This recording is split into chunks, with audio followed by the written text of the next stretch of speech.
Bismillahirrahmanirrahim. Assalamualaikum warahmatullahi wabarakatuh. Perkenalkan, nama saya Amelia Faizatul Solihah, NPM 222500021, Program Studi Pendidikan Agama Islam semester 3. Baik, di sini saya akan menjelaskan tentang pengertian, konsep, dan tujuan ilmu pendidikan Islam. Baik, di sini saya akan menjelaskan tentang pengertian pendidikan Islam. Pendidikan berasal dari kata didik ditambah awalan pe dan akhiran an, yang berarti perbuatan, cara, dan sebagainya.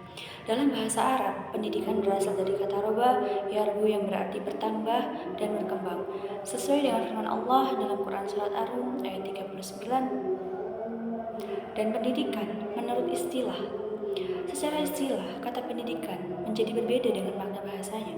Para filsuf barat dan muslim memahami konsep pendidikan adalah proses menyiapkan, mengembangkan, dan sebagainya terhadap diri dan jiwa manusia.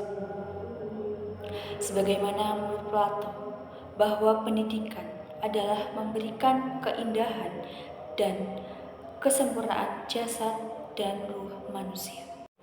Jadi, pendidikan Islam adalah sebuah usaha sadar dan proses pembinaan dan pengembangan potensi peserta menjadi optimal dan bermanfaat bagi masyarakat.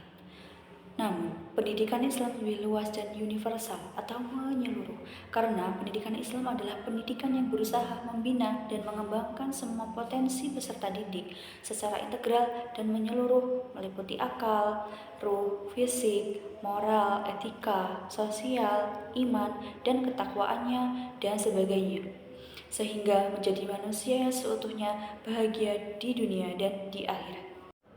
Konsep pendidikan Islam itu dibagi menjadi dua, yaitu konsep pendidikan Islam tentang aktualisasi diri dan konsep pendidikan Islam tentang perkembangan. Saya akan menjelaskan yang pertama dulu, yaitu satu, konsep pendidikan Islam tentang aktualisasi diri. Islam telah menawarkan konsep pendidikan yang sesuai dengan kondisi seluruh umat manusia, baik kondisi sosialnya, psikologisnya, maupun kondisi lainnya yang mampu memenuhi tujuan aktualisasi diri manusia. Konsep pendidikan yang ditawarkan adalah, yaitu satu, ketika Allah memerintahkan kepada manusia untuk beribadah kepadanya, untuk menyembahnya, dan yang kedua yaitu Allah membiarkan ajang kompetensi dalam kebaikan tetap terbuka bagi manusia. Dan yang ketiga yaitu Allah menjadikan penghambaan dan ketaatan manusia kepadanya sebagai tujuan tertinggi. Dan yang keempat yaitu ada beberapa ayat yang menjelaskan pentingnya manusia beraktivitas atau bekerja sesuai dengan kesiapan dirinya. Artinya, setiap manusia memiliki kesiapan-kesiapan untuk memperoleh petunjuk Allah Subhanahu wa taala. Untuk itu, Allah Subhanahu wa taala berfirman dalam Quran surat Al-A'la ayat 1-3, yaitu Bismillahirrahmanirrahim, Sabbihisma rabbikal a'la alladzi khalaqa fasawwa walladzi qaddara fahada. Yang artinya, sucikanlah nama Tuhanmu yang maha tinggi dan menciptakan dan menyempurnakan atau penciptaannya dan yang menentukan kadar masing-masing dan memberi petunjuk. Yang kedua ialah konsep pendidikan Islam tentang perkembangan. Pendidikan Islam yang meletakkan segala perkara dalam posisi yang alamiah, memandang seluruh aspek perkembangan sebagai sarana mewujudkan aspek ideal, yaitu penghambaan dan ketaatan kepada Allah Subhanahu wa taala serta aplikasi keadilan dan syariat Allah dalam kehidupan sehari-hari. Dengan demikian, pendidikan Islam itu mencakup pemeliharaan seluruh aspek perkembangan, baik itu aspek material, spiritual, intelektual, perilaku sosial, dan apresiasi. Hal yang penting lainnya adalah Islam mengarahkan perkembangan tersebut ke arah perwujudan tujuan pendidikan yang tinggi, yaitu 1. Konsep pendidikan Islam tentang perkembangan jasmani. Dalam membina kekuatan fisik, Rasulullah SAW menganjurkan umat Islam untuk berolahraga seperti berkuda, memanah, berenang, dan konsep yang kedua yaitu konsep pendidikan Islam tentang perkembangan akal.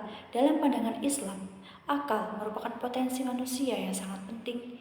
Itulah yang membedakan manusia dan makhluk ciptaan Allah yang lainnya. Dan itu pula yang mendasari pemahaman dan kesempurnaan akal dalam rukun iman.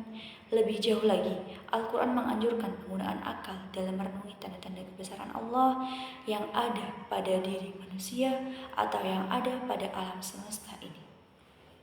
Yang ketiga itu konsep pendidikan Islam tentang perkembangan sosial. Menurut ahli sosiologi, pada prinsipnya manusia adalah homo socius, yaitu makhluk yang berwatak, berkemampuan dasar atau memiliki gaziroh insting hidup bermasyarakat sebagai makhluk sosial.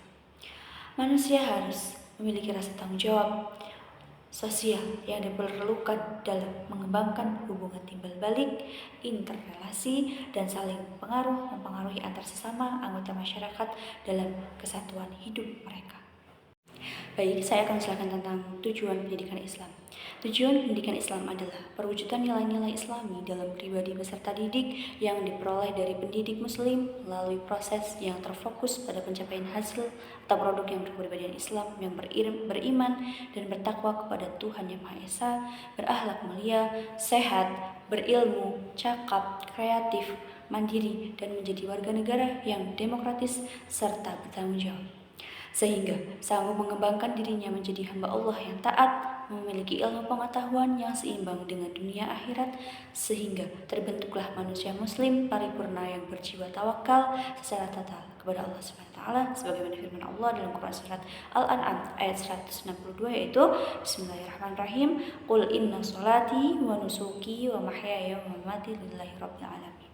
Katakanlah Muhammad, sesungguhnya sholatku, ibadahku, hidupku, dan matiku hanyalah untuk Allah, Tuhan seluruh alam.